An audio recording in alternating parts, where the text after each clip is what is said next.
հայտնում այսօրվա հետ կապված ձեզ լուսաբանելու համար։ Մեր խորին շնորհակալություն ենք հայտնում ահռելի լրատվամիջոցների ներկայացուցիչներ։ Պարոն Դանիելյան, նախ կուզեի հարցնել, դուք այստեղ հայտարարություններ տարբեր հնչեցին, դուք նկատում Արցախը նաև պաշտոնապես վերադարձի իրավունքի հետ կապված կոնկրետ ինչ մեխանիզմներով է դա պատկերացնում եւ որ պարագայում այդ վերադարձը հնարավոր համարում եւ մյուս հարցը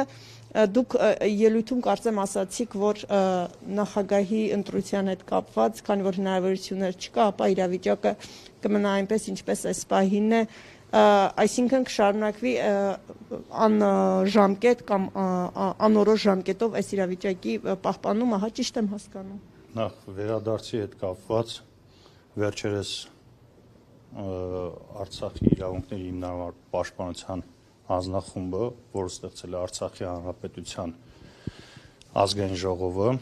2 տարվա իրենց գործունեությունը ներկայացրեցին, որ ինչպիսի ահռելի աշխատանք են կատարել միջազգային հարթակներում, տարբեր պետությունների խորհրդարաններում, որպեսզի խաղաղ, դիվանագիտական, միջազգային իրավունքի նորմերին համապատասխան պայմաններ են ստեղծվել, որպեսզի լինեն այն պայմանները, որպեսզի կարողանան արցախցիները վերադառնան իրենց հայրենիք։ Եվ մենք շատ տարբեր մեր հարցազրույցներում եւ հայտարարություններում ազգային ժողովի կողմից հնչել է, որ մենք վերադարձ տեսնում ենք այն ժամանակ, երբ որ կլինի անվտանգային մեխանիզմներ, միջազգային անվտանգային մեխանիզմներ եւ այդ պայմաններում կարող ենք արդեն խոսել վերադարձի մասին, բայց կներեք, այն պայմանները, որ տարբեր կողմերից տարբեր ժամանակներ հնչել են անհատական կամ խմբային վերադարձ, Արցախի ազգային ժողովի, Արցախի իշխանությունների կողմից ընդունելի չի։ Ընդունելի է միայն այն տարբերակը վերադարձի, ինչպես Արցախից մենք դուրս ենք եկել, այդպես էլ կարող ենք վերադառնալ, այսինքն լսում եմ։ Պարոն Դանիելյան,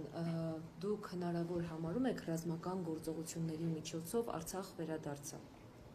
Նախ դա զեկուցողները անհատներ են, իրենց կարծիքներն են հայտնում, իրենց տեսակետներն են հայտնում, մենք միշտ նշել ենք, որ կողմ ենք խաղաղության գործընթացին։ Խաղաղություն Հայաստանի եւ Ադրբեջանի միջև կարող է միայն այն ժամանակ, երբ արցախցիները կարողանան վերադառնալ իրենց հայրենիք, Արցախի Հանրապետություն, Արցախ։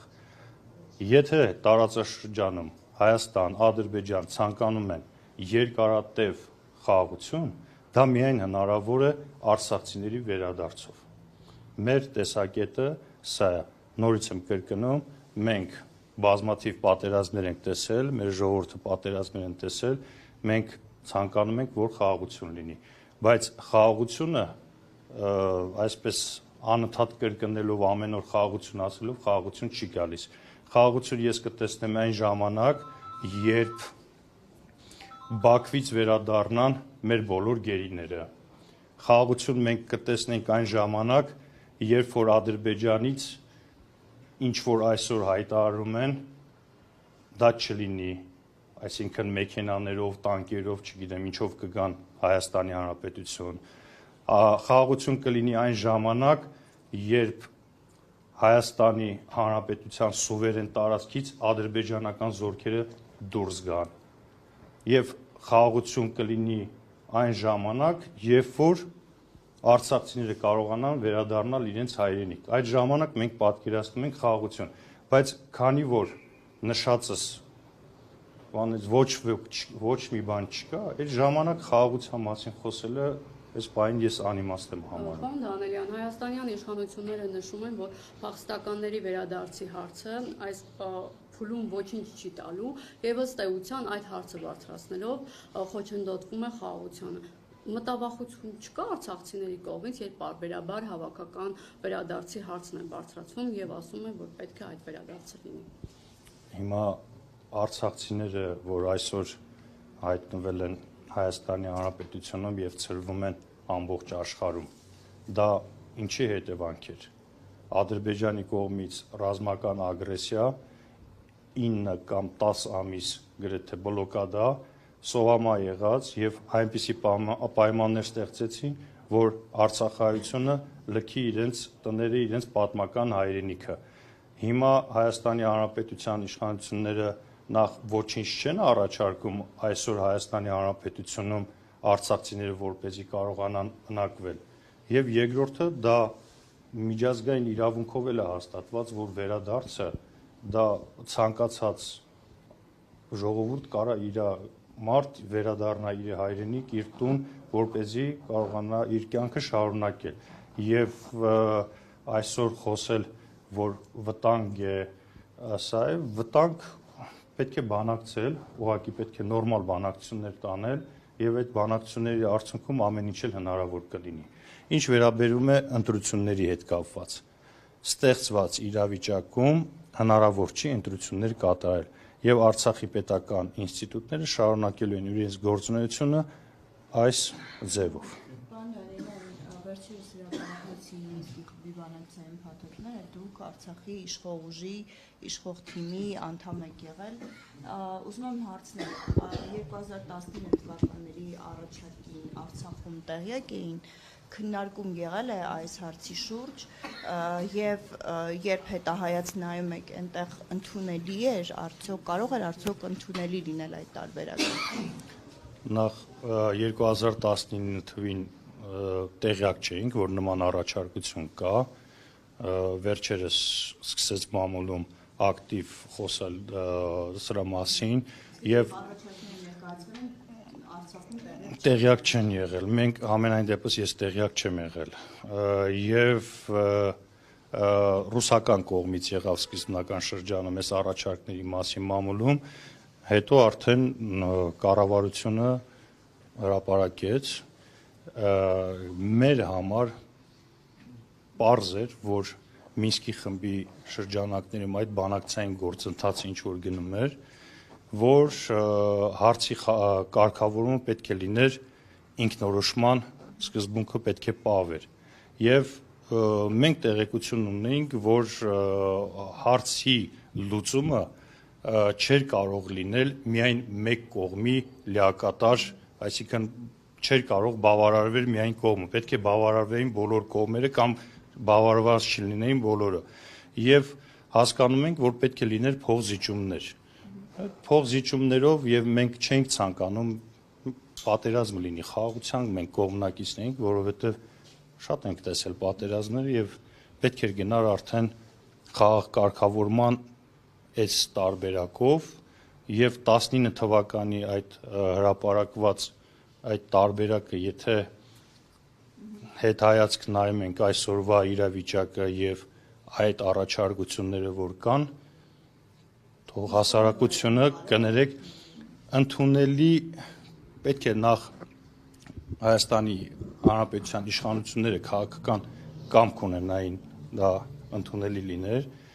համանախագահ երկրներին պետք է հստակ պատասխաններ լիներ, ընդունելի են թե ոչ, եւ պետք է լայն հասարակության հետ պետք է քննարկվեր այս թեմաները, ընդունելի են թե ոչ, օրինակ նախ իշխանություններ, հետո Արցախի իշխանություններ, հետո բան եւ այնտեղ որ տեսնում ենք, որ գրված է միջանկյալ կարգավիճակ, պետք է հասկանանք, եթե կա միջանկյալ կարգավիճակ, ուրեմն պետք է լիներ նաեւ վերջնական կարգավիճակ։ Այսինքն հարցի լուծում հնարավոր էր 2019 թվականի այդ առաջարկություններով։ Թե ինչու կոշտացվեց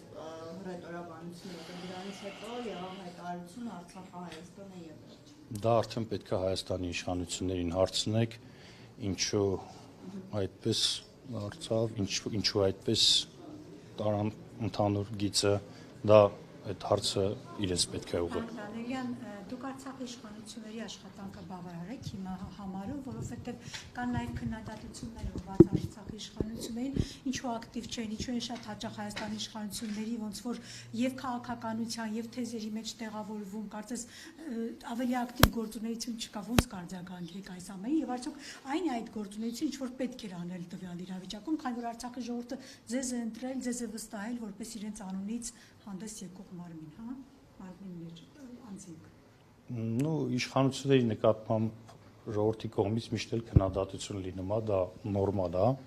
եւ ժողովրդի սպասելիքները միշտ ավելին են, քան իրականում է։ Այսօրվա իրավիճակում Արցախի պետական ինստիտուտները իրենց գոյությունը, որ Հայաստանի Հանրապետությունում շարունակում են, ստեղծված իրավիճակում մաքսիմալ հնարավորությունը իրականացնում են։ Մենք պետք է պարզ հասկանանք, որ այն ծրագրերը սոցիալական եւ մնացած այն ծրագրերը, որ Արցախի Հանրապետությունը ուներ բյուջե եւ բյուջեով արդեն եւ տնտեսական եւ սոցիալական եւ մնացած հարցերը, այդ հարցերով Արցախի իշխանությունները այսօր այդ հնարավորությունները չունեն եւ Հայաստանի իշխանությունները բռնի տեղանունից հետո 2023 թվականի սեպտեմբերի 20-ից հետո հայտարարեցին, որ ամբողջ սոցիալական փաթեթը վերցնում են իրենց ձեռքը եւ մենք հնարավորություն չունենք այս ծրագրերի վրա ազդեցություն ունենալ։ Բռնի տեղանունից հետո Արցախի իշխանությունները բազմաթիվ առաջարկություններ են ներկայացրել Հայաստանի իշխանությունների եւ բնակարանային հարցերով եւ այլ հարցերով, ինչպես կարողանան թեթևացնել մեր հայրենակիցների սոցիալ-տնտեսական վիճակը, բայց բոլորս տեսնում ենք այսօրվա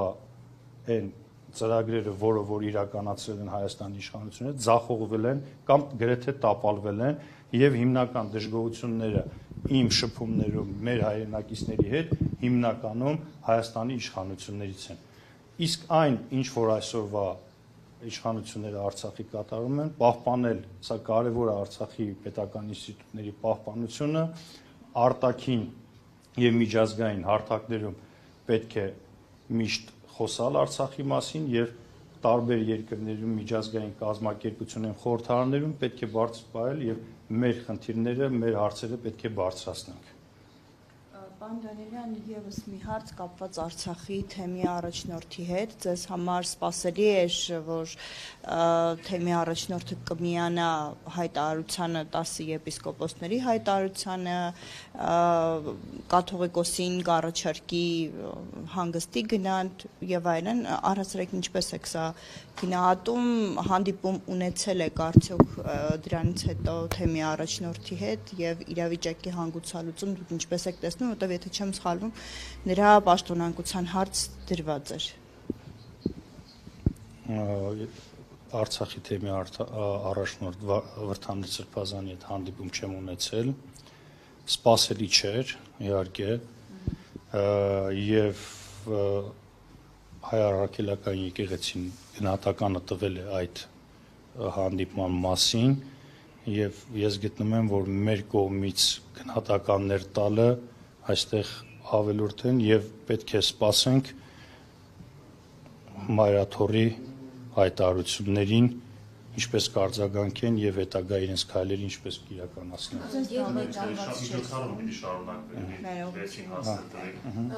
Պարոն Դանիելյան, ինչ դիրքորոշում ունեք ընդհանրապես Հայաստանում եկեղեցու շուրջ իրականացվող այս գործողությունների նկատմամբ։ Իհարկե անընդունելի է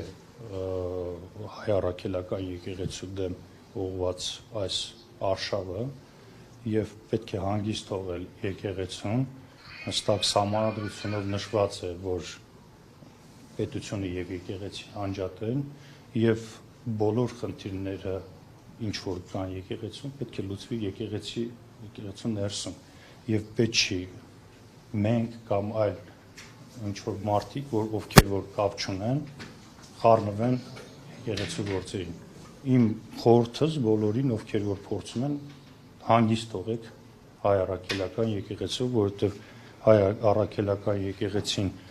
այն միակ համախմբող եւ 1700 եւ ավելի տարի այն ինստիտուտն է, եւ աշխարհի վրա ամենահին ինստիտուտներից մեկն է եւ պետք է հանգիստ թողել եւ խնդիրներ կլինեն ամենտեղ էլ խնդիրներ լինում են եւ խնդիրները պետք է իրենց ներսում լուծվեն։